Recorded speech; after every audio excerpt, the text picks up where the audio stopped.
well. Facebook.com/LiveNowDT, YouTube.com/WakeUpCallDT, and on Facebook.com/WakeUpCallDT as well, as Mike and I take a look at the quarterbacks around the AFC in 2021 fantasy. And this is proudly brought to you by the Wildcat Sports Pub, as I mentioned, in the Fantasy Football Power Hour, not one of or not a, but the Fantasy Football Power Hour.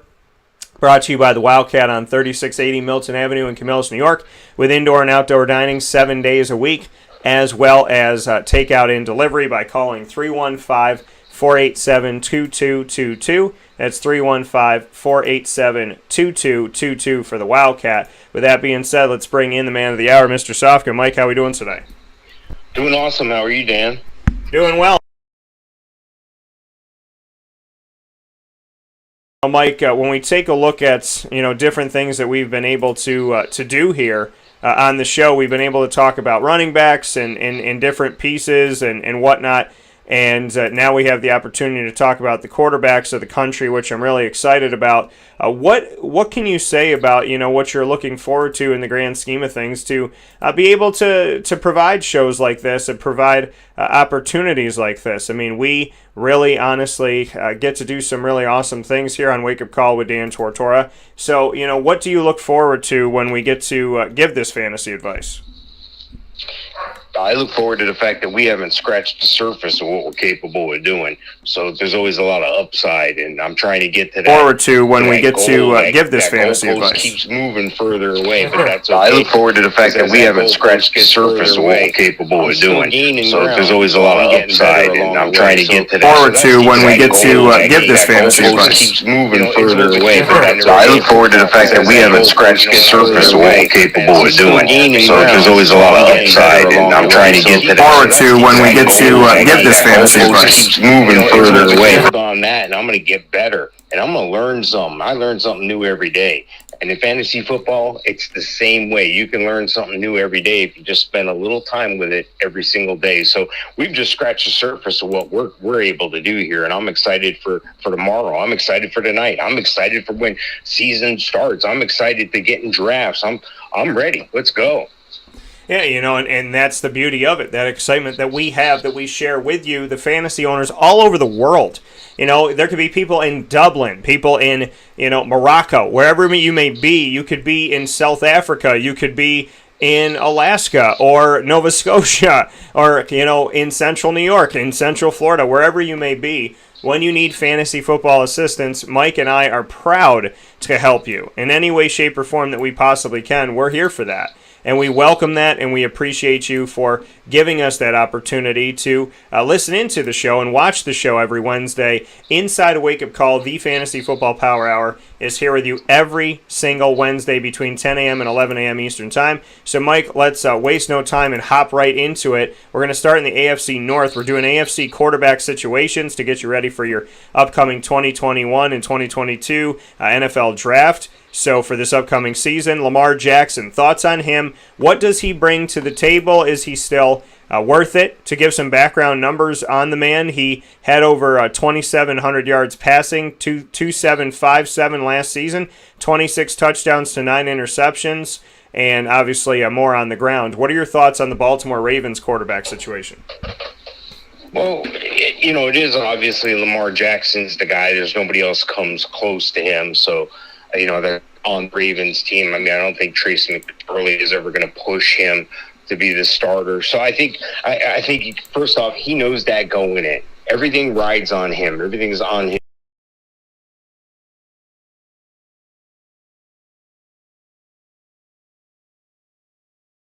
Last year, he had a little bit of dip in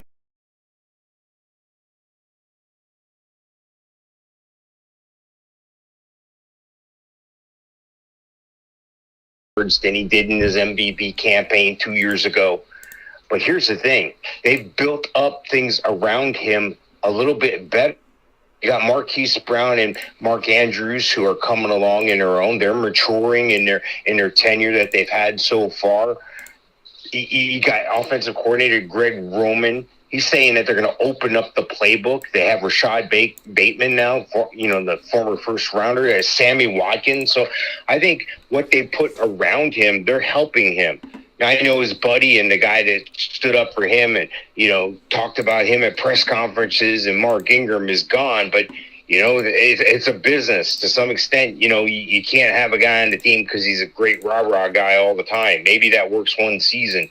But he does have J.K. Dobbins, who can run the ball well. So they're one of the few teams that have a fullback. They're using Patrick Ricard, of course. And, I like what the Ravens do. I like the situation they're in the North. If I'm drafting and I'm looking for a quarterback, I'm thinking that Lamar Jackson, I'll be very happy with that. The former first-round pick, I got him in the top 4.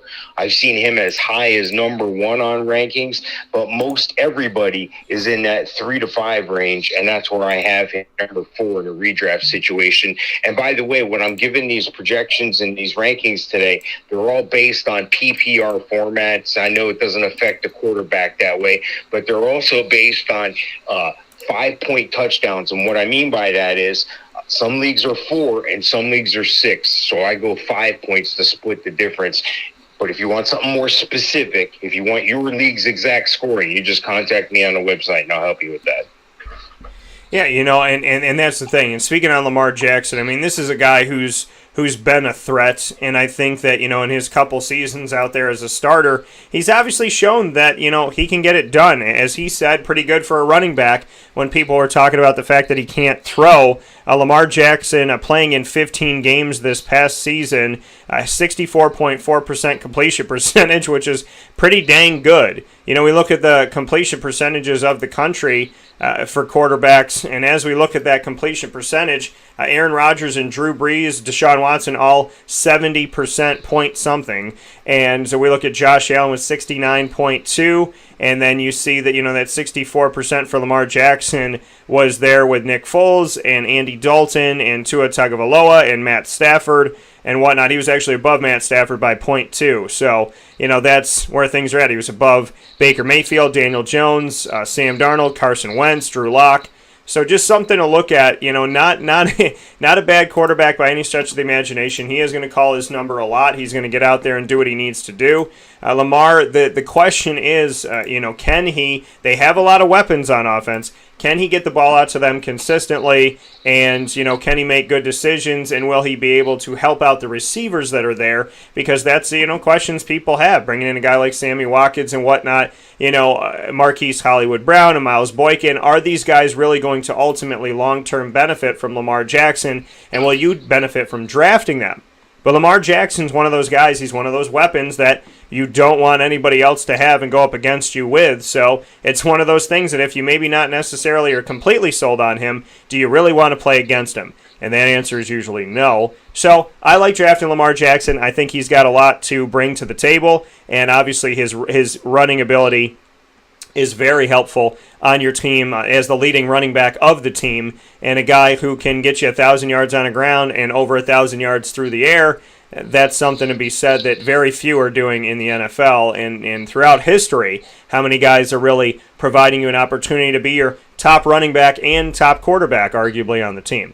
Joe Burrow. Next up, Cincinnati. Brandon Allen is behind him. My guy Eric Dungy from Syracuse got an opportunity to go out there. What are your thoughts on the return of Joe Burrow, as we saw some good things from him in his rookie season, but with an ACL and MCL injury, he went out, and now he's looking to come back?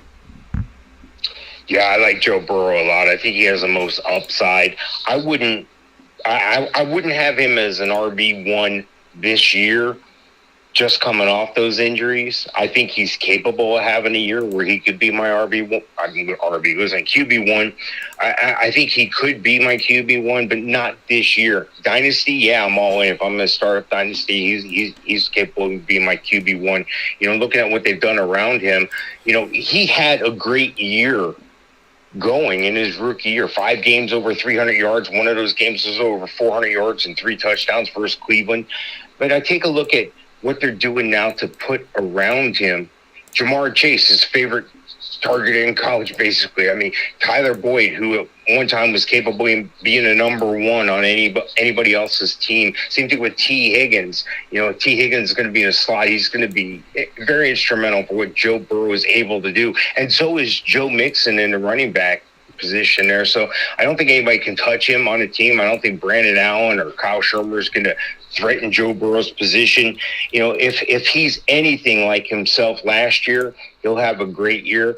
But I always look at the second year coming back from major knee surgeries like that as the more realistic situation. Not everybody's Adrian Peterson. Adrian Peterson able to come back a little quicker than most people. Adrian Peterson reset the bar as far as that's concerned. But the quarterback position is just where you're pivoting on every play. You're planting on every play. Your knees are in play of getting hit every play. So with that in mind, I always think that maybe the quarterbacks are a little more skittish, even though you won't necessarily see it. It could come down to microseconds. But I still like Joe Burrow. I still like what he has to provide. I still think there's a lot of upside. This year in a redraft, I got him ranked number 14. I've seen him as high as 9 and as low as 22. Again, I got him at 14. That's somewhere in the middle. So not my QB1. But in Dynasty, yeah, I have him ranked as number 9. So I like Joe Burrow. Yeah, I think Joe Burrow brings a lot to the table. I think there's a lot that, there's benefit in having Joe Burrow on your team for sure. But I think that, ultimately what it comes down to is the fact of, like we were discussing, with Joe being where he is coming off of an injury, the question is, can we really lean on him? Can we really rely on him and on his legs? And that's going to be a question that comes up, which I think puts him as a quarterback 2 on your list. I think, easily it puts him there. He's a very good quarterback 2 to have on it. I mean, I had Tom Brady, took a flyer on him and put him out there. And when I had Tom Brady, I had Joe Burrow on the same team. And I put Joe Burrow right behind him and gave him an opportunity to go out there and prove some things to me, which he did. And he did a fine job when he was out there. There were moments where he, at the end of the game, could save, my fantasy day because of the fact that, this guy was putting up 40 points, maybe even 50 points in certain games. So I like Joe Burrow. I think he's a quarterback 2. I do agree with that. I don't find him as a quarterback 1. Numbers-wise, last season, what he was able to do wasn't too shabby as a rookie, but nothing overwhelming. He also didn't get to play a full season. He had 2,688 yards passing, 13 touchdowns to 5 interceptions. His completion percentage in 10 games was 65.3%. I like him as a backup. He's a very serviceable backup, and if you get him as a backup on your team, then you're putting yourselves in some good footing. So I like the idea of having him on the squad, but he's not my QB1, and it's just really as simple as that. Coming off of injury, being a rookie, not playing your full rookie season means that you are still getting acclimated, so that's going to take some time. Baker Mayfield and the Cleveland Browns, as we go through the AFC, Mike, we're given the quarterback situations around the league, and the next one up is Cleveland inside of the AFC North. What are your thoughts on Mr. Mayfield? Yeah, I think Baker's a good quarterback. I'm a bit worried about him. He hasn't done what I thought he would do. Yes, they've done well. Yes, the Browns have turned around. They're no longer, the joke. There's no longer, we'll buy you a beer when you win your first game. Oh, we didn't buy any beers for anybody this season. Ha, ha, ha. It's no longer that. It's where are they going to land in relation to everybody else for a playoff spot? And then what are they going to do when they get there? They've had some injuries around him. Odell's been banged up, but I don't think Odell's been Odell since he's been with Cleveland, really. Jarvis Landry, Donovan Peoples-Jones. He's got some receivers. Austin Hooper, Harrison Bryant should have a good year. David Njoku still. They got great guys in the backfield, Nick Chubb and Kareem Hunt. So there's really no excuse. But they did. The Browns picked up his fifth-year option, which means they have him under contract through the 2022 season. But if he can continue the growth, if he can continue to push the team further, if he can continue to reduce the mistakes, if he can take the team to the promised land, he's going to get an extension sooner than that, and I'm sure he would like to do that. Well, strike now while the iron's hot, Baker. He's got it in him. Unfortunately, I don't think he has it in him to be a redraft or QB1 for me this year. I think in Dynasty, I would still look at him in a similar fashion. I got him ranked number 19. I've seen him as high as 11 and as low as 28. But again, I got him at 19. I got him about the same level in Dynasty, too. So you're going to get what you get with Baker. Hopefully, for his sake, he'll be taking the Browns to the playoffs. Yeah,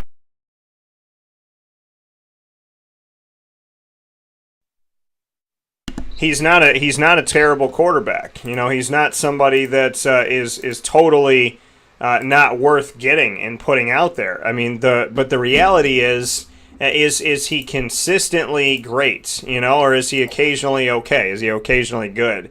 You know, and I think that's really the question that we have to ask. You know, is where does he sit with everybody else? And you know, he's a backup quarterback. That's who he is. He's a backup. You know, he's a backup on my team, and I'm still waiting for Baker to come out and do something, you know, great. But this is how I feel. I called him Johnny Manziel 2.0, and you know, and what I meant by that was Johnny Manziel obviously with character things and this and that. I mean, there was a lot of stuff with Johnny, unfortunately, and I hope that he's getting the help that he needs and that he's okay.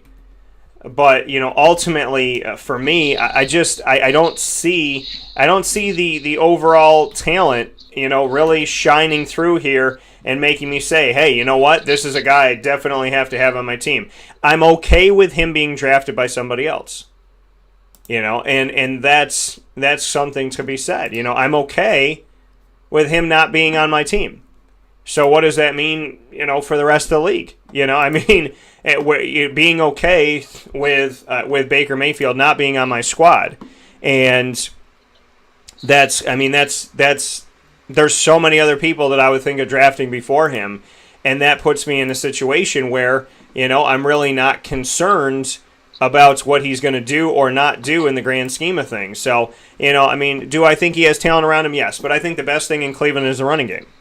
You know, it's Nick Chubb and Kareem Hunt. They ended in fantasy statistically in the top 10, both of them.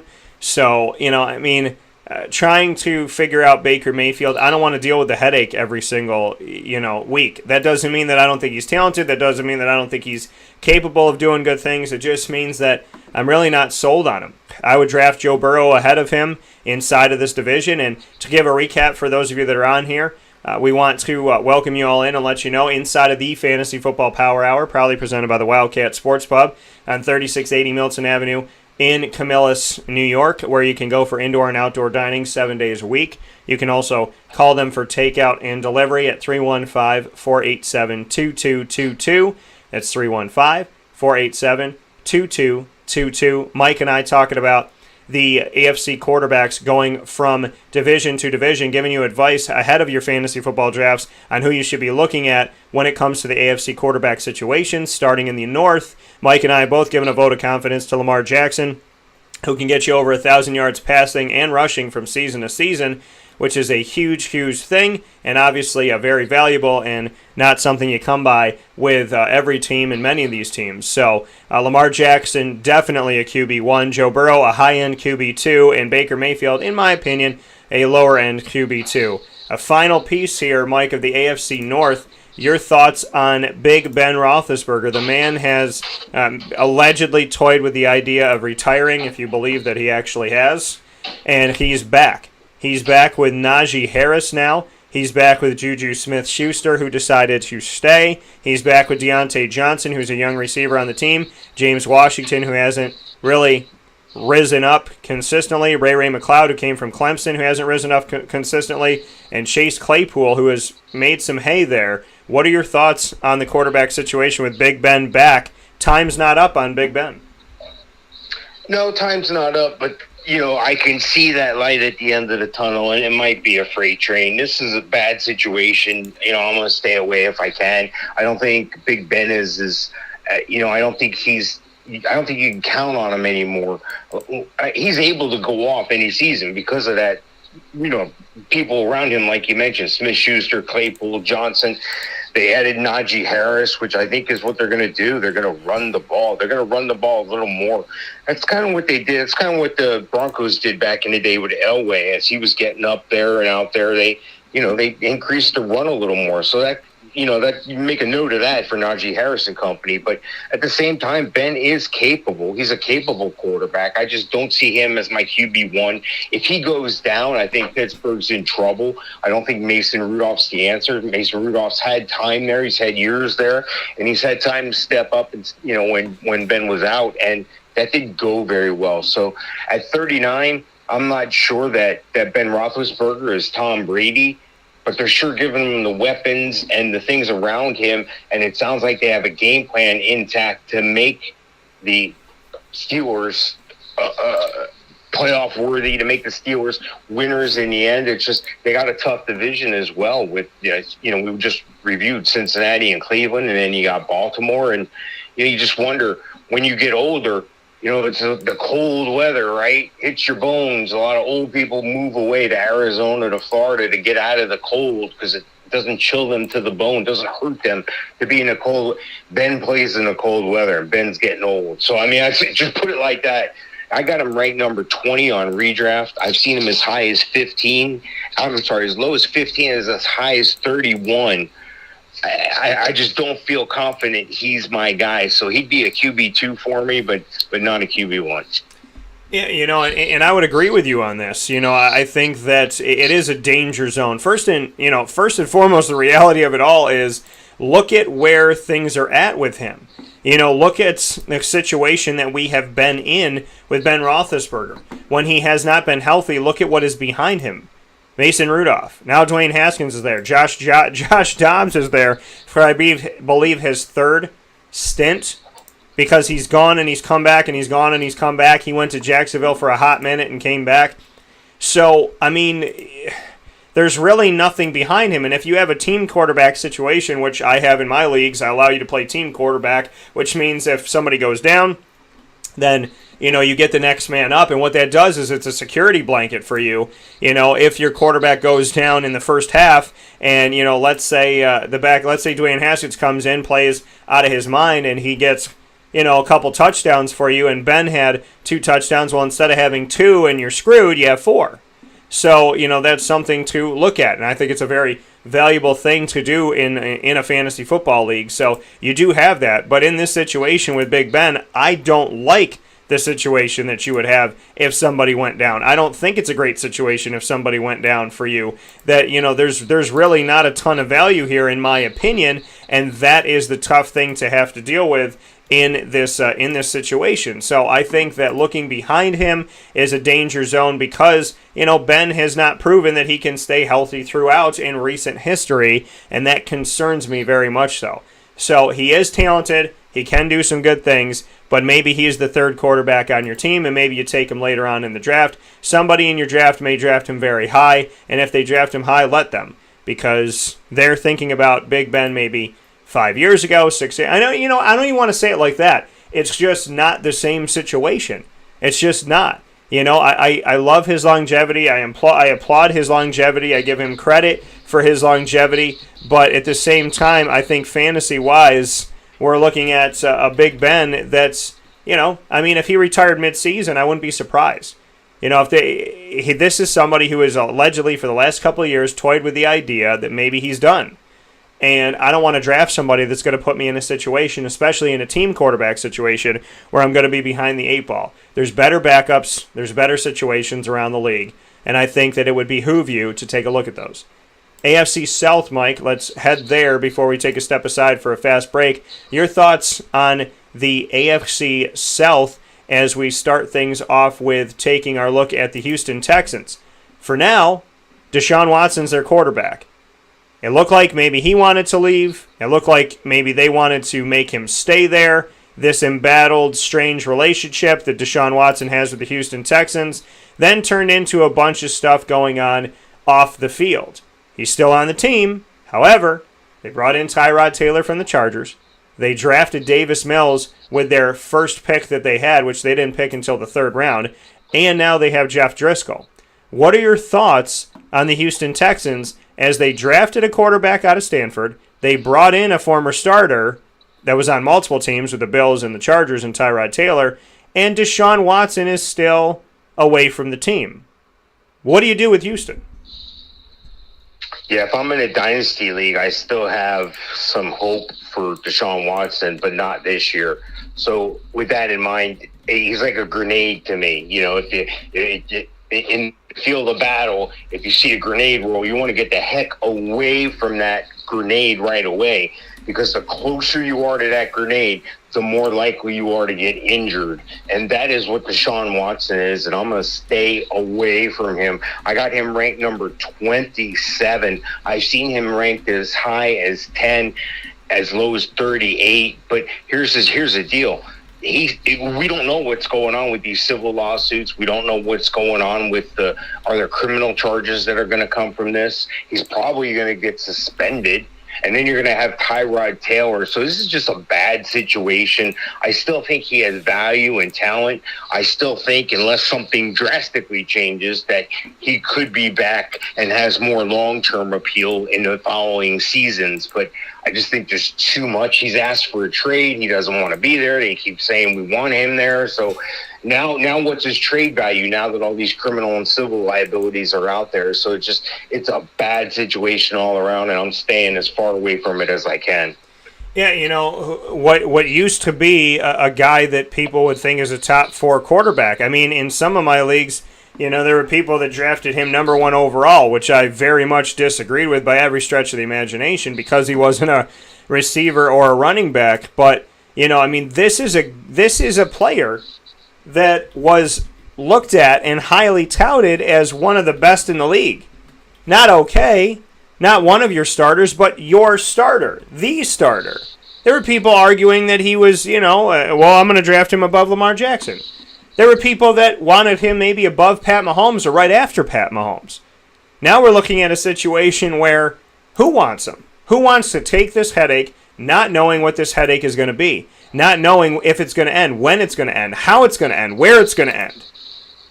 So we're in a situation right now where this is a giant danger zone. This man went from hero to zero. He went the opposite way. He's falling down the list, and the I don't know is, it's not that he's not talented. It's not that he's not capable.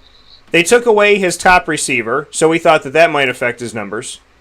But now he may have taken away his NFL career. If any of this is true, and any of this stands in a court of law, we may see the end of Deshaun Watson. Think about that, how fast things can change. So, folks, when you think the decisions you make in your life, and this is not me condemning him in any way, shape, or form, this is me making an example of, things in general.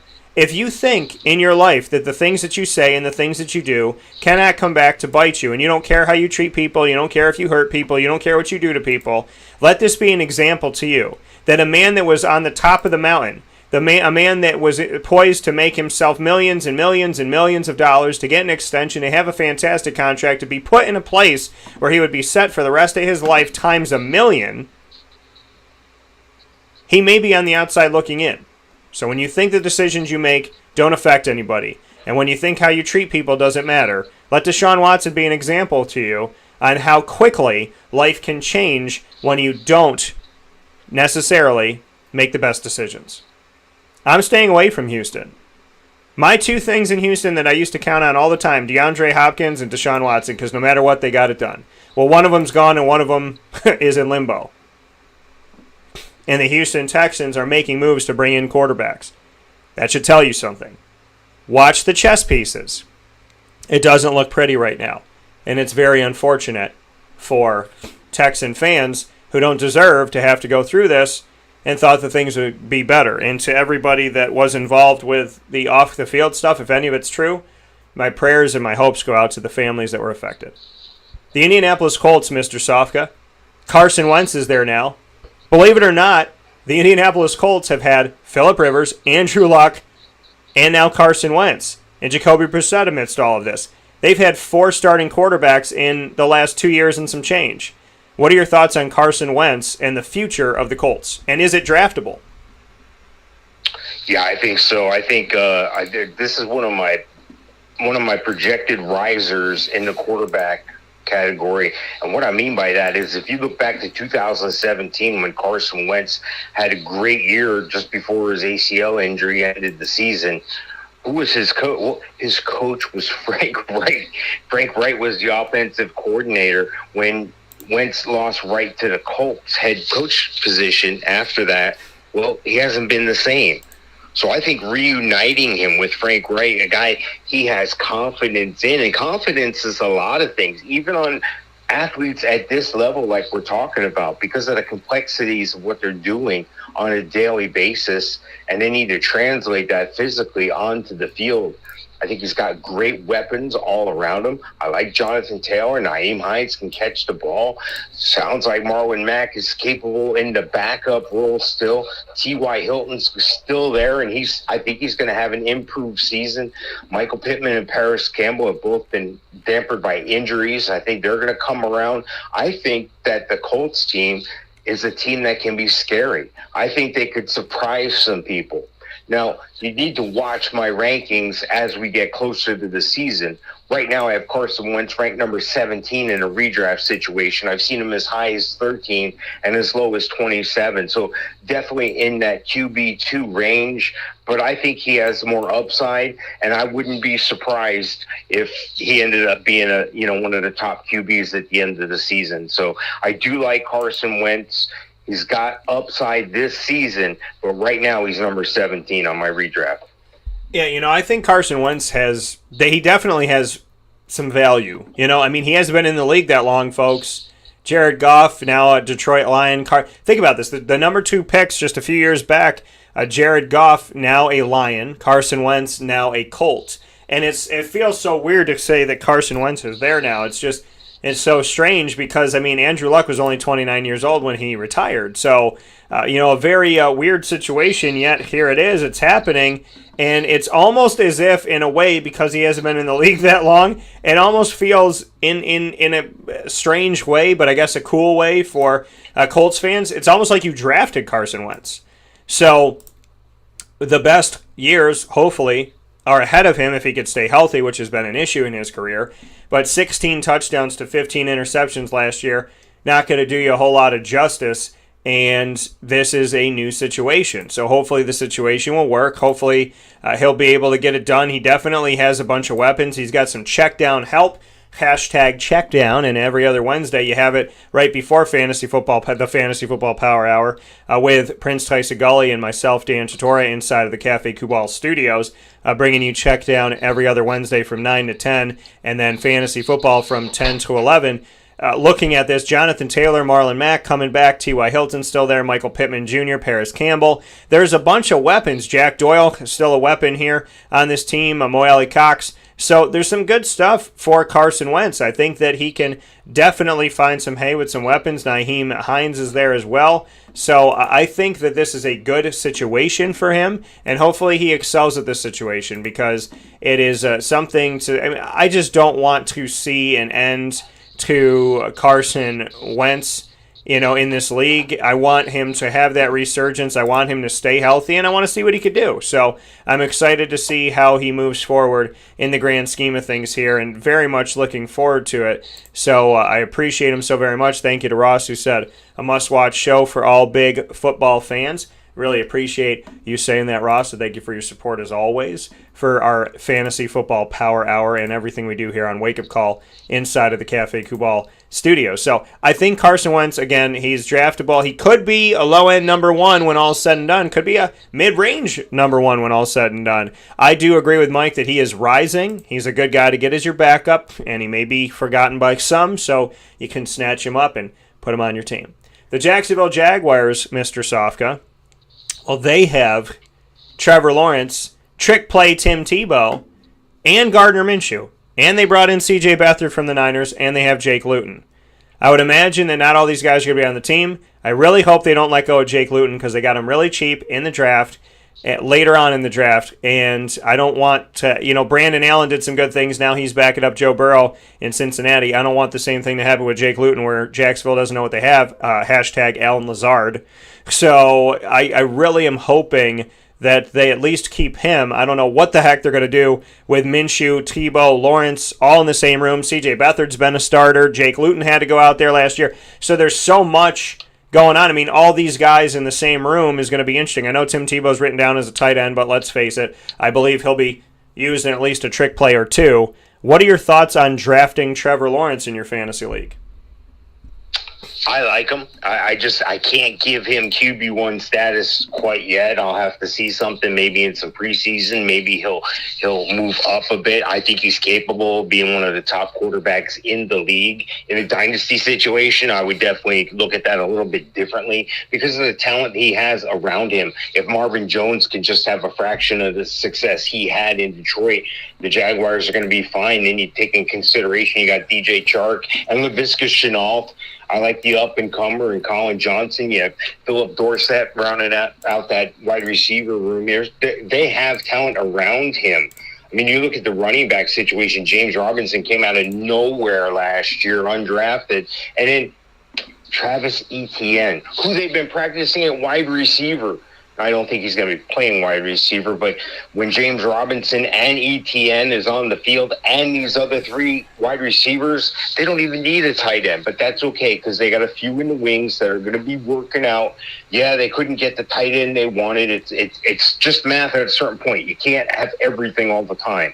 I think they're going to be just fine in a tight end position. I don't think Tebow's a big impact. I think Tebow's the locker room guy. I think Tebow's the steady ear and mouth whispering to Trevor Lawrence. So I think this, you look at the additions that Urban Meyer's made. He brought in Ohio State guy in Carlos Hyde.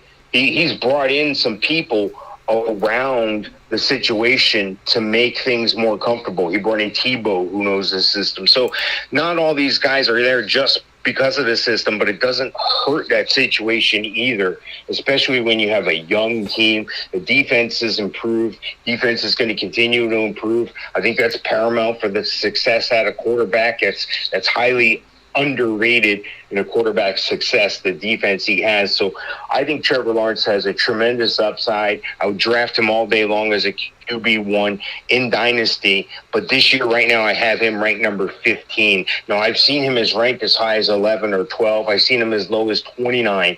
I got him at 15, but I think there's an opportunity for him to finish the year as a QB1. Yeah, and I think that, seeing this, I do agree that Trevor Lawrence he can only go up from here in Jacksonville is the notion and the reality. So I think that, I definitely think Trevor Lawrence is not a QB1 going into the season as a rookie, but he can be coming out of the season. I think he will be. And he's someone to pick up in your draft at probably somewhere in the middle and give him a shot and give him a chance because he's got weapons. He's got Travis Etienne with him from Clemson. He's got James Robinson over 1,000 yards and almost the Rookie of the Year offensively last year for the entire NFL. DJ Chark and Marvin Jones Jr. and Laviska Shenault are all there. Philip Dorsett's been added to the fray. There's a lot to be said about what's coming in. Tim Tebow's a part of the team now. So I think that Trevor Lawrence does bring a lot and has weapons and has Urban Meyer. There's a lot of good that can come out of this SEC meets the ACC with Urban Meyer and Tim Tebow and Trevor Lawrence and Travis Etienne Jr. So I'm excited to see what Jacksonville is going to put on the field. I think this product's going to be good, and I think people are going to be wanting to buy Trevor Lawrence high next season, so you might as well get him low this season. Last one we have to go to, Mike, before we take a step aside here on Wake Up Call with Dan Tortora inside of the Cafe Kubal studios as we talk about fantasy football quarterbacks and where to go in your fantasy football drafts. The last team is the Tennessee Titans of the AFC South to discuss. What are your thoughts on Ryan Tannehill? And really, Ryan Tannehill. Deshaun Kaiser from Notre Dame is on the team as well as Logan Woodside. But this team has run through Ryan Tannehill. He, like Teddy Bridgewater, got a second chance at life. Well, Teddy got a third. And, with Tannehill and Teddy both getting opportunities, Teddy's was taken away from him in less than a calendar year. Ryan's was extended. What are your thoughts on Ryan Tannehill? Yeah, I think he's got some receivers there that he can work with. I think he showed everybody a lot in the past year or so that he's been with Tennessee. I think he's opened up some eyes, and I think he's capable of being a QB1 for you. Now, I say capable. I didn't say he's going to be that guy. He has that ability. He has the people around him. Heck, he has the best running back in the game right now in Derrick Henry. But I think there's a little drop-off. After those one or two guys, he has A.J. Brown. Josh Reynolds comes over from the Rams. He's going to be in the slot. I'm just wondering where these other guys are all going to fit in, and I don't think they have quite enough. Do they have enough to make a respectable run? Yes. But in the AFC South, I don't think they're going to I don't think they're going to just roll through it. I think the competition is too great. I think things are a little more even now. With that being said, I think Ryan Tannehill is capable of being a QB1 for you. He's on the back end for me. He's number 11. I've seen him as high as 9. I've seen him as low as 15. I think you can expect bottom end QB1 numbers from him is what I'm saying. So, as long as you know where your level of expectation is, as long as you know that, your quarterback doesn't have to win your league for you, well, then Ryan Tannehill's your guy. I got him at 11.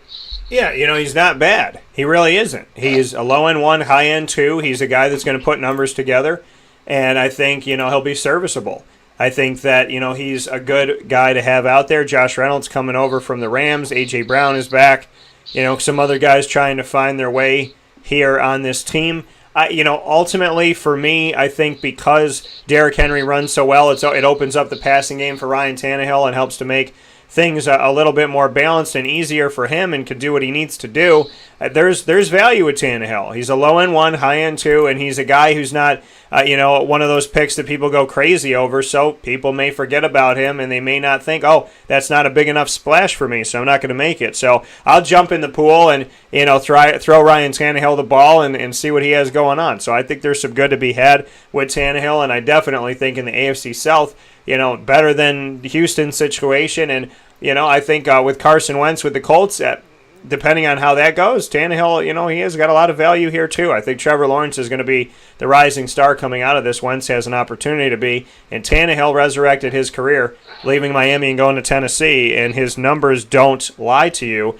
Just to let you know what he did this past season, Ryan Tannehill finished this season here, just to give you some numbers on Mr. Tannehill and what he was able to put forward. He had 3,819 yards, 33 touchdowns, and 7 interceptions. Sounds like Rodgers numbers when you say 33 and 7. So not a bad bet for you to pick him up, and make sure you don't wait too long. And you can't go too high, you can't go too low. You got to find him somewhere, maybe in your third, fourth round, depending on how deep your league is. If it's only 8 to 10 teams, maybe you can wait until the 5th or the 6th or something like that. But he's somebody that could emerge on your team, and you don't want to be playing against a guy who's going 33 and 7 like he did last season. With that being said, we'll take a fast break, and when we come back, Mike and I will be bringing you plenty more here where sports meets life inside of the Fantasy Football Power Hour, proudly presented by the Wildcat Sports Pub, 3680 Milton Avenue in Camillus, New York. And they are there 7 days a week for indoor and outdoor dining, as well as a volleyball court for you. And you can find them on takeout and delivery by calling 315-487-2222. That's 315-487-2222. This is Wake Up Call, and you are inside the Cafe Kubal studios with plenty more coming up right after this.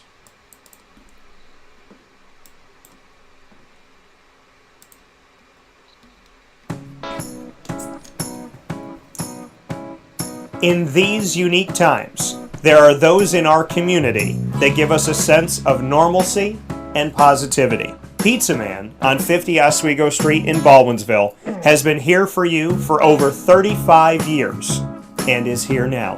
Call 315-638-1234 or order online at pizzamanbville.com to bring those familiar tastes into your home. And remember to come see our monthly on-site broadcasts centered around the community and our Baldwinsville Bees. Pizza Man in Baldwinsville. Any way you slice it, they are always here for you.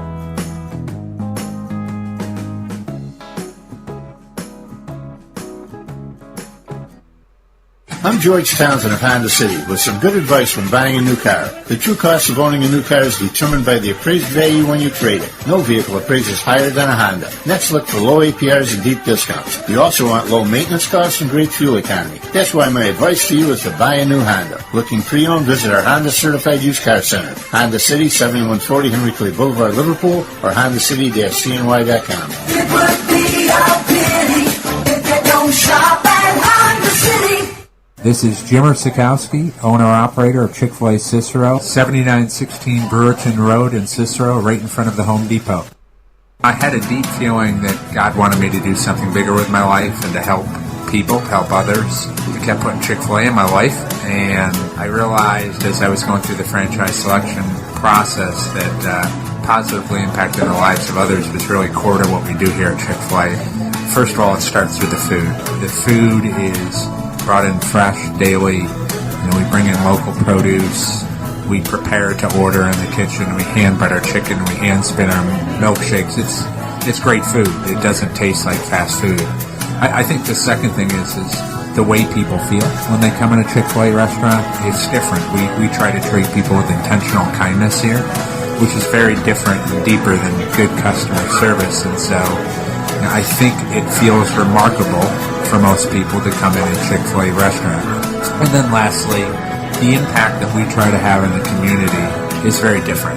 It's a big part of the expectation of every operator of a Chick-fil-A restaurant is that they're actively engaged in their community, they're a leader in the community, and they're making a difference. When they realize that what we're striving to do is to shine a little light in their life, that's a very, very different experience than you will have in any other quick service restaurant. And it's that remarkable experience that I think people will emotionally connect with.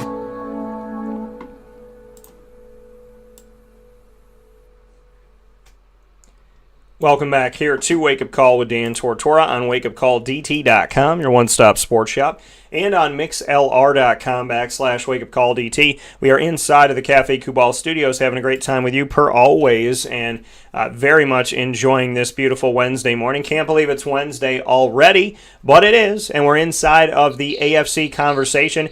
Every quarterback of the AFC, all those situations being broken down for you here on the show for fantasy football advice on every single one of the 16 teams that make up the AFC. We started in the North, then we went to the South, now we head to the East with Mike Sofka of Hall of Fame FantasyFootball.com, and of course of our joint venture on Facebook. You can join the group for free, Winning Fantasy Football. That is Winning Fantasy Football. Join our group on Facebook so you can chat with us in a live chat room all the time. You can constantly be writing to us and getting our thoughts and sharing different things and asking questions. And we implore you to do that. We have 2 rules in our Winning Fantasy Football group on Facebook. Be respectful and justify your opinion. So respect one another. And if you have an opinion, talk about it. Give us some substance. And let's go back and forth with it. And let's have a good time. Our table is always welcome to add another seat. And you are always welcome to sit in that seat as long as we can respect one another and have some good, fun discussion. Inside of the Fantasy Football Power Hour, proudly powered by the Wildcat Sports Pub, 3680 Milton Avenue in Camillus, New York. Open 7 days a week for indoor and outdoor dining, and open 7 days a week for takeout and delivery by calling 315-487-2222. So make sure that you get connected to the Wildcat Sports Pub and head out there today and support your locals and support these amazing, amazing people that are doing incredible work all the time, including Danny Tome and the team over at the Wildcat. Mike, we got asked a question, so before we get into the AFC East, I want to address this. If you are to wait on a quarterback, who do you think will bring the best value in the late rounds in a redraft league? Let me see. I would probably tend to go with maybe taking a very risky flyer. It depends on your level of risk. Depends on your comfort. You want to bet on the 40-1 or the 30-1 long shot. It depends on where you're at. As long as you know what you're getting. It's a high risk. It's a volatile pick late in the draft. But I think one of the guys that could make a big leap is Tua in Miami. He's number 18 right now on my rankings, and I think he can make a big jump with the familiarity around him, with them bringing in a former receiving partner of his. So I think that I would think Tua, I don't know, maybe Daniel Jones if Barkley comes back in full force. You got to know a little more information. So follow along. Right now, I would say Tua, maybe Daniel Jones, but follow along and see how that changes with me. Ask me that same question in August. I might have a different answer. Yeah, I like your Tua. I like your Tua there. I think Daniel Jones may not last later on, but I also think Jalen Hurts. I think Hurts is a guy in a redraft league that people are going to pass on. They're going to be thinking about who Carson Wentz can be in Indy more so than they're going to think, Jalen Hurts in Philadelphia unless they're a strict Philly fan. So I think that that's something. I also think Tyrod Taylor, if the Deshaun Watson thing goes south, somebody's gonna have to run that team.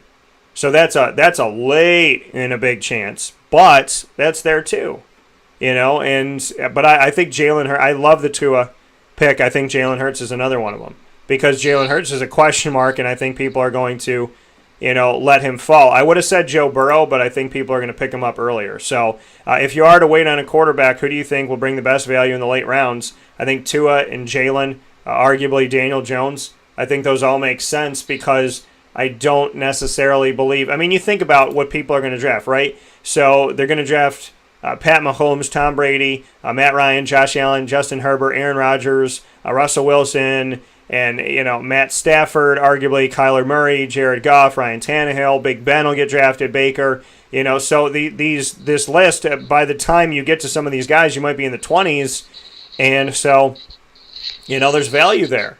I would have said, really taking a chance on Andy Dalton, but Justin Fields is in Chicago, so that's the thing. I don't think Sam Darnold's necessarily going to pan out, so I think it makes sense to say Tua, Jalen, Daniel Jones, depending on how he's written in your league, Taysom Hill, because he's a guy who you might have picked up, and look at him now. So, and I'm just not sold on Jameis Winston being the starter. I think they do better if they have Taysom Hill. So that's just my thoughts. I like the question, though. Shout out to Greg. Thank you for that. Buffalo, Mike, will start in the AFC East with Buffalo. Josh Allen, by the numbers, this man is a freak of nature. And what he's been able to put forward, 16 games in the regular season, 69.2% completion percentage, second to just 3 players that were at 70%. And he had 4,544 yards, 37 touchdowns to 10 interceptions. The man's just a phenom coming out of Wyoming. What are your thoughts on Josh Allen? Well, he's just getting better, and he's gotten better each and every year, and that trend should continue. Last year, his accuracy improved to 69%. That was an 11% jump over 19. He also hit career high in passing yards over 4,500, touchdowns 37, yards per attempt at 7.95.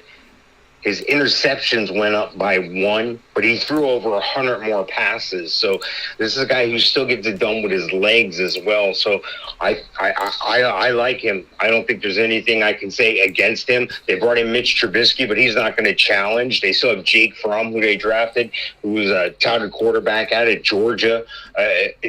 Davis Webb from the left coast thought to have a time with the Giants for a little bit, but that wasn't going to work out. So I don't think any of these guys are threats to Josh Allen.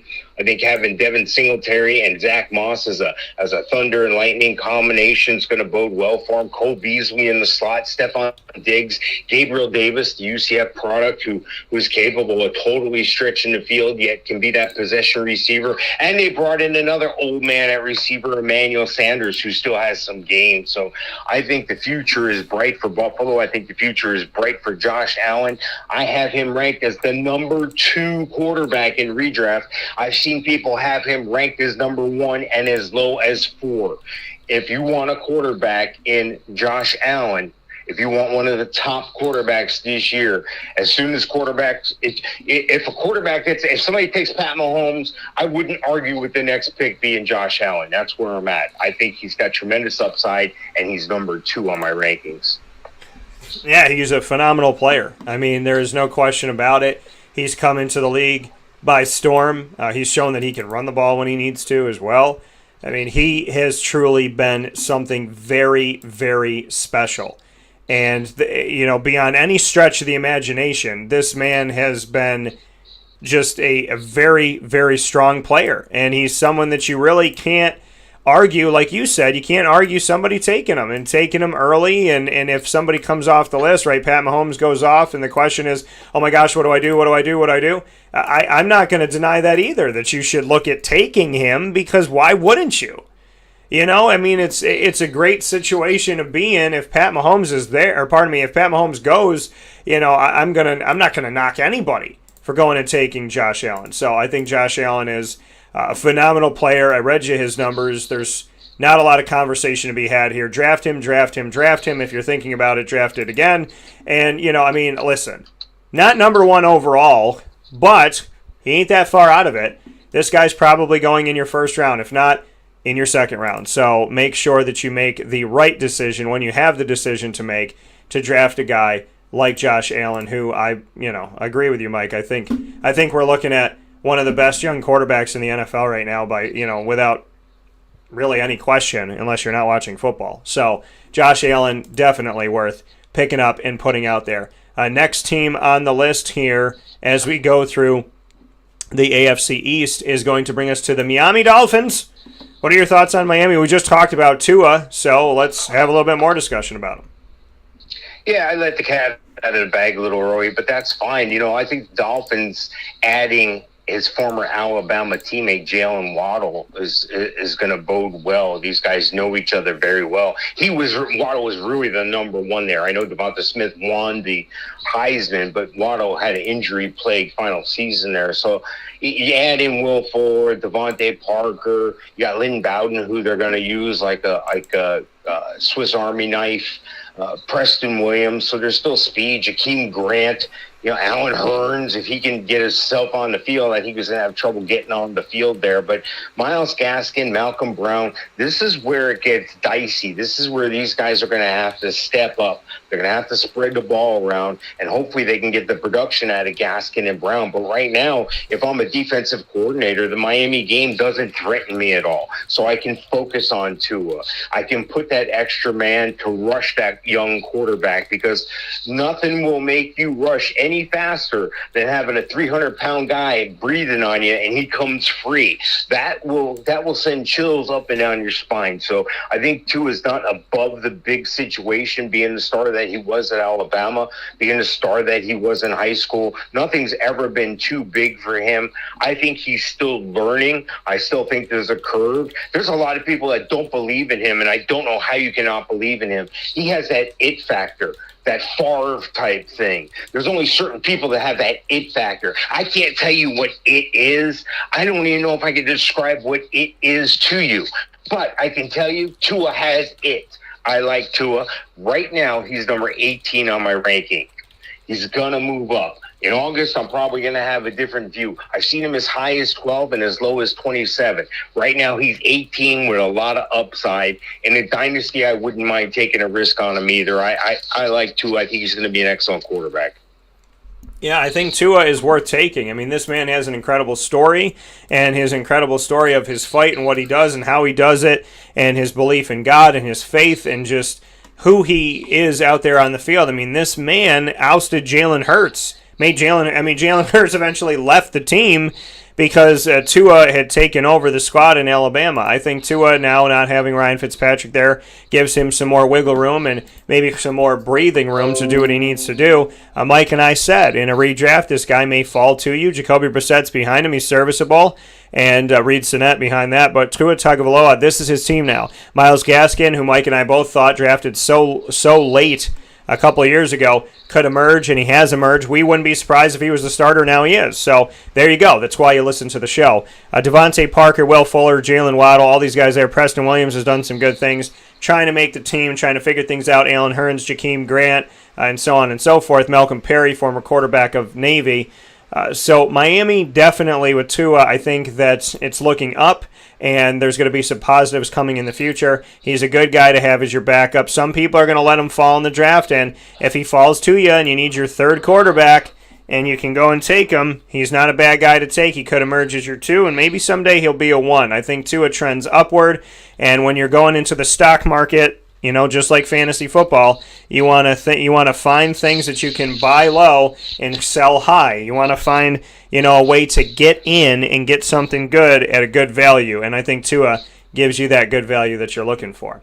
Next one up here, Mike, when we take a look at the AFC East in our discussion on all the quarterbacks of the AFC, an entire show today dedicated in the Fantasy Football Power Hour just to the quarterbacks of the AFC, giving you all 16 teams so that you can get ready for your draft and go back and look at this when you need to. Next one up, the New England Patriots. They have a man called Mac Jones. And everybody says Cam Newton, Cam Newton, Cam Newton. And I say, yeah, okay. Week 5, Week 7, Mac Jones. What are your thoughts on the situation in New England? Yeah, I'm going to stay away from this one, too. I know before I said I was going to stay away. Again, I'll use the same analogy that, it's like a grenade. I'm getting as far away from this as I can because I don't know what the outcome is. And I do know part of the outcome could be very bad. Cam Newton is probably going to be the guy most, if not all, the year until you look at the Patriots and maybe they're putting up a losing record. Maybe it's time for Mac Jones. Maybe he's progressed enough. We've seen Belichick start rookies. We've seen Belichick's had no problem with keeping a rookie on the bench the whole time. I think in a touchdown-only situation, Cam would be somebody I might look at because when he gets near the goal line, Cam loves him some Cam, and that's okay.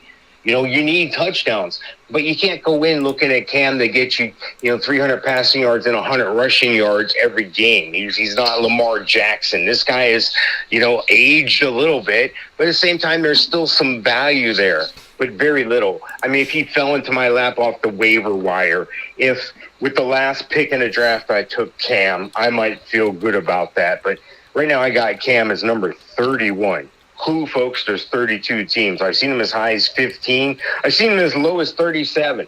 You know what the problem is? I got Mac Jones at 33 right behind him. So I don't know what the situation is going to be. It's fluid. It could change. It could change by week 5. So right now, I think Cam could have a better year than he did last year. I'm looking at the weapons they have around him, and I'm not sure he has enough in the weapons department.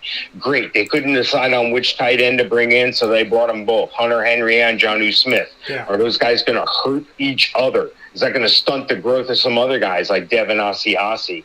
Kendrick Bourne, who is that? He doesn't scream fear into my defense. Nelson Aguilar, yeah, okay, he used to be a good slot guy, but now he's on the outside. Jacoby Myers, if he was going to do something, he would have done it by now. N'Keal Harry, same thing.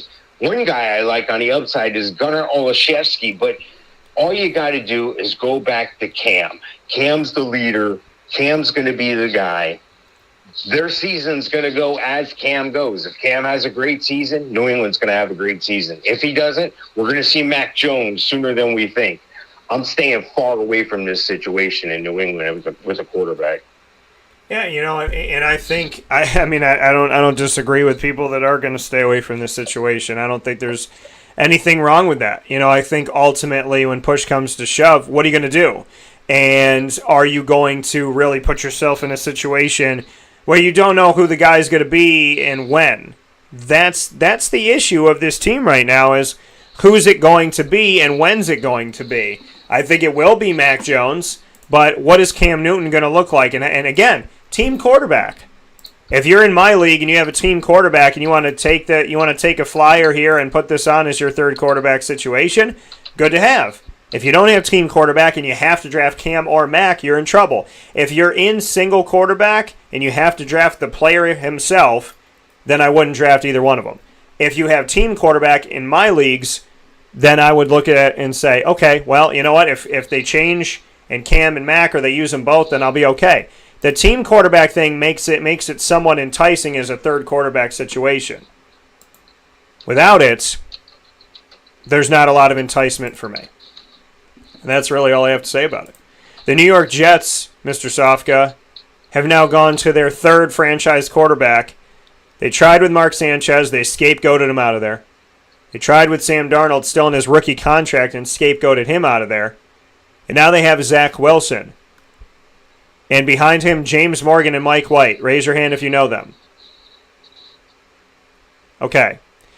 Also understand that you're watching and listening to the show and I can't see it, but some of you thought about raising your hand and that makes me happy.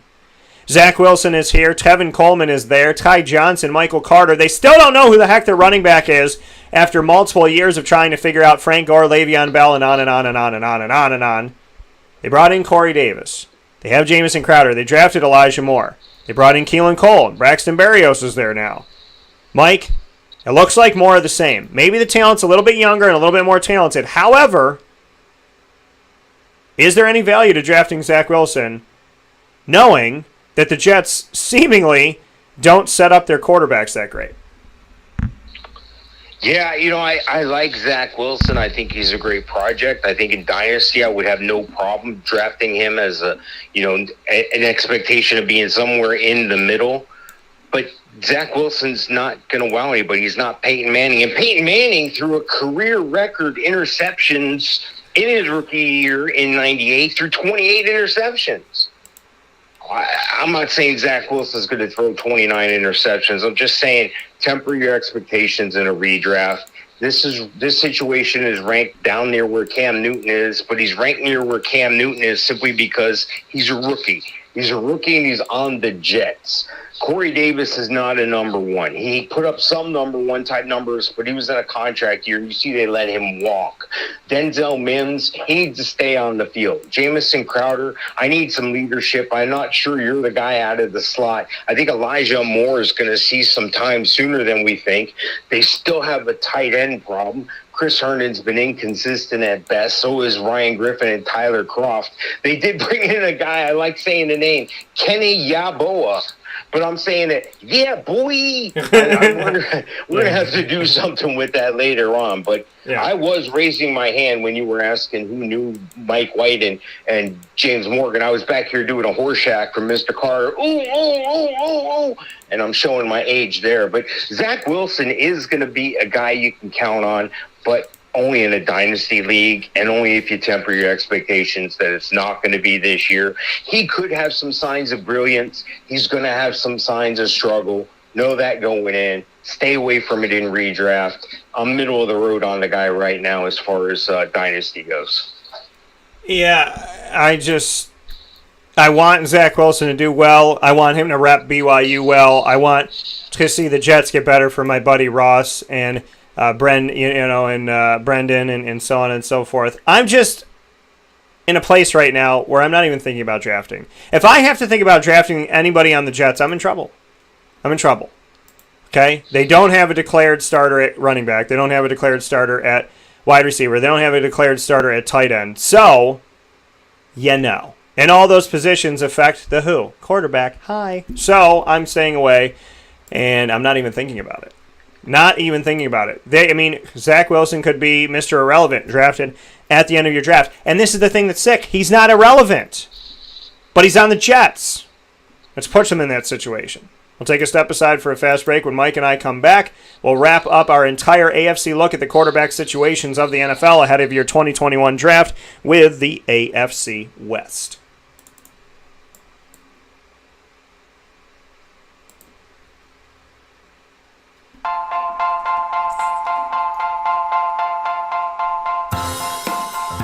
Cafe Cabal Mobile Cafe brings the cafe experience to you.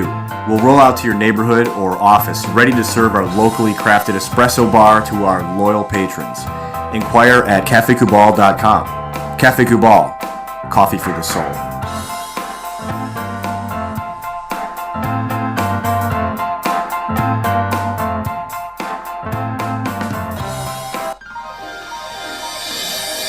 Ma and Pa's Kettle Corn and Popcorn Factory, located on 201 7th North Street in Liverpool, is home to over 40 flavors with more than 200 flavors in their total wheelhouse. Sky's the limit for this sweet and savory Central New York company. Keep it local at your parties, fundraisers, wedding showers, baby showers, and more by calling 315-450-MA-PA. That's 315-450-6272 for popcorn bars with custom flavors and colors at your upcoming event. Make sure to visit them on 201 7th North Street in Liverpool, New York. And for more information, go to maandpassnacks.com. Ma and Pa's Kettle Corn and Popcorn Factory. How corny are you?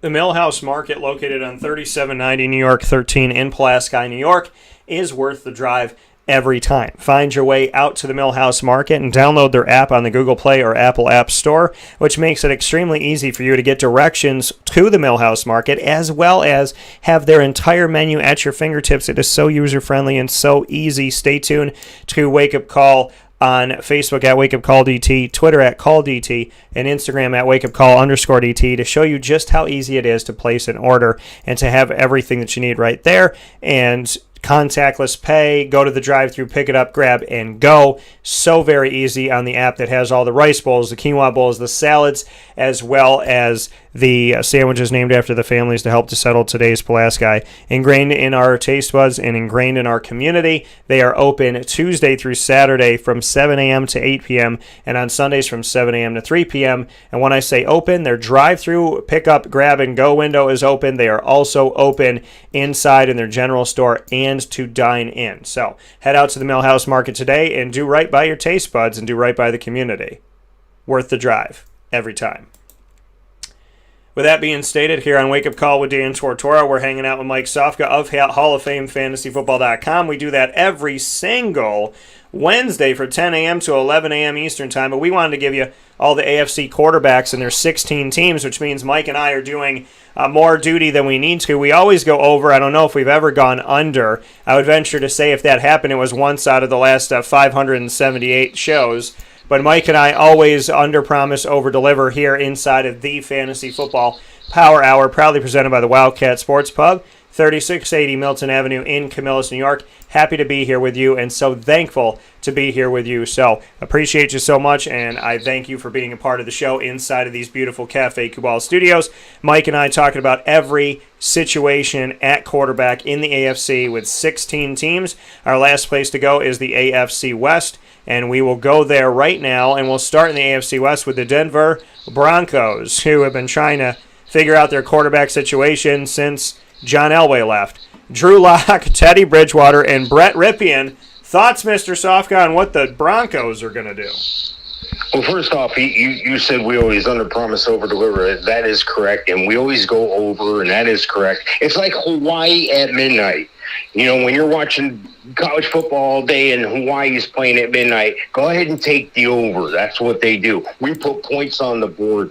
Look, I'm looking at this quarterback situation in Denver, and I'm out. I'm just done with this. I'm already on to the next team. I don't think Drew Lock is the guy. I think they have some weapons around him. And I don't think Teddy Bridgewater is the guy. I think the guy is going to be Javonte Williams because he's going to run the heck out of the ball and take over Melvin Gordon's job. I think Cortland Sutton's a great receiver. I think Jerry Jeudy's a great receiver. Tim Patrick made himself known when time was there. You know, unknowns like Tyree Cleveland participating. Deontay Spencer's going to get in there. But none of these guys strike fear. The one guy I could count on maybe is the tight end, Noah Fant, and that's usually one of the quarterback's best friends is the tight end, the outlet guy. But I think they're going to run the ball. They're going to run the ball, and they're going to run the ball some more because I don't think you can count on either one of these guys. Now, maybe when we get closer to the season, I may uptick both of these guys. But right now, I got Drew Lock, the number 34 QB. I got Teddy Bridgewater, number 35. There's only 32 teams. That tells you where I'm at with this quarterback situation. I'm frustrated. Again, another stay as far away from as possible in the Denver quarterback room. Yeah, stay far away, far, far, far away. And if you can still see it, a little blip, a little speck, a little dot, keep moving until you can't see that little tiny thing on the horizon, because the Denver Broncos, if you are drafting their quarterbacks, you are not listening to what we are saying. Greetings, Earthlings. We have now taken over your radio, and we're telling you what to do. Please, please heed our call. Kansas City Chiefs, you might know this guy. I don't know if you do. You may. Pat Mahomes, but he's pretty good, and his numbers aren't too shabby. Not been in the NFL that long, and he's making almost, if you break it down, it's like $50 million a year, something ridiculous. Played in 15 games last season of the regular season, 66.3% completion percentage, 4,740 yards, was second only to Deshaun Watson, and he had 38 touchdowns to 6 interceptions. Mike, is there much to say about Pat Mahomes for those that may not know who he is? Well, this is the antithesis of the situation we just talked about in Denver. You know, this guy's number one. He's the top guy on the list. No matter whose list you look at, Patrick Mahomes. Now, there are a couple people I've seen out there have him ranked as a 2, a 3, or even as low as a 4. I don't see how you can do that with all the weapons, with what he's proven so far. Yeah, they lost the Super Bowl, but they made it 2 years in a row. And I predicted, you go back and check the tape, that the difference in that game would be the line play. The offensive line of the Chiefs, which was dwindling due to injury, and the massive quick defensive line and pressure on the quarterback. Mahomes can work through pressure, but there's a certain point where you've got to say, okay, enough. I need somebody blocking. They've taken care of those blocking woes this year. I think he's got weapons around him. Tyreek Hill, McCole Hardman. How can you not like Clyde Edwards-Helaire? How can you not like what they're able to do under Andy Reid, moving the ball? The defense has improved over the years as well. I like Pat Mahomes. If you have the opportunity to get Mahomes as your number one quarterback, so be it. Great. I'm not telling you pick him number one overall. I'm telling you he's the number one quarterback. Yeah, Pat Mahomes, Pat Mahomes, Pat Mahomes, Pat Mahomes. Oh, wait, there's a guy named Pat Mahomes that you should probably draft. There's nothing for me to say. Look at his numbers. Look at what he's done. Look at how he is. The man throws right-handed, left-handed, all-handed. He can throw on the run. He can throw back foot. I mean, it just doesn't. He's leaning. He's forward. He's doing this. He's doing that. Pat Mahomes is a fantastic player. That man staying healthy for an entire season bodes well for you and your entire team. You don't want to play against him. You want to play with him. He's a fantastical specimen of an athlete, and when you get the chance to draft him, draft him. That doesn't mean, like Mike said, you don't draft him number one overall. But somebody's going to take the quarterback, and it's going to start the kind of bleeding out of quarterbacks. So Pat Mahomes will be the first one off, and will he be taken 5th, 6th, 7th in your draft overall? Well, we'll see. But once he's gone, that's when you take the Josh Allen. You got to know when to strike. And I would tell you that if your top running back, top 2 running backs, top 3 running backs are gone, top couple wide receivers are gone, then that's where you jump. That's where you jump. You don't jump over your running back and wide receiver if it's the top one. But if they're gone, right, if Derrick Henry's gone and if there's guys that are gone, probably more running back. But once those guys are gone, that's where you go with Pat Mahomes. That's where you take the plunge. You don't do it first overall, but somebody's going to wait too long. Everybody except for that one person is going to wait too long. So I would imagine within the top 5, 6, 7 picks, he's going to get taken. That's just how it is. Somebody's going to do that, and then that's where Josh Allen and the other guys come off the board. Las Vegas Raiders, Mike. This is a team of current and former starters. Derek Carr has started since he got there. Marcus Mariota was a former number 2 pick who is behind Derek Carr, who used to start in Tennessee. And Nathan Peterman, well, he used to start in Buffalo. What are your thoughts on the Raiders? Jeez, I think you made me just almost drop the phone here when you said Nathan Peterman. This is a guy who threw 5 interceptions in one half. Yeah, Nathan Peterman's nothing there. If Carr gets hurt, Mariota's a guy, and he has stepped up at times. But the problem is at quarterback on this situation, on this team. Yeah, John Gruden normally the QB collector. I wouldn't be surprised if we don't see another 6 guys come in here before, camp. But Derek Carr's had 3 straight seasons of at least 4,000 passing yards and 67% completion percentage. That's great. And after 7 years as a starter, he holds the Raiders' all-time records for completions, passing yards, and passing touchdowns. That being said, he's still just an average Joe quarterback. From a fantasy perspective, he's the guy that I can look to maybe on a bye week. Maybe he's a backup on my team. He's a low-level quarterback, too. Even with Henry Ruggs, Brian Edwards, Hunter Renfrow, Josh Jacobs, Kenyon Drake, Darren Waller, his biggest target. It's Derek Carr. It's the Raiders. I know what I'm going to get. I'm not going to expect too much. In fact, I'm probably not going to draft this guy at all, unfortunately. But things can change between now and, week 1. But right now, yeah, I'm not even a part of it. I got him at 23. I've seen him as high as 16 and as low as 38. Again, I have him at 23, and I'm not excited. Yeah, I'm not excited about Derek Carr either. I'm actually kind of surprised that he's still on the team right now, to be completely honest, because I didn't know how sold John Gruden was on him. So I'm surprised he's still there, but he is. And, as long as he's the starter for now. And, could I see if he falters a little bit that maybe Gruden goes to Mariota for a little bit? Yeah, but I think, the Raiders are kind of ripe for drafting a quarterback or making a plunge for somebody, probably drafting one. They have a bunch of weapons. It's just I just don't see Derek Carr necessarily being there that much longer, so I'd stay away from this situation unless you need a lower-end quarterback too and a bunch of guys are gone. Well, then in that case, you got to make the moves you got to make.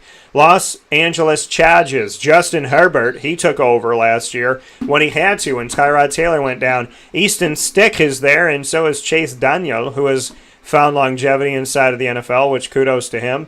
And I want to make his name known because he has definitely been a second or third string for multiple years in the NFL. What are your thoughts on Justin Herbert?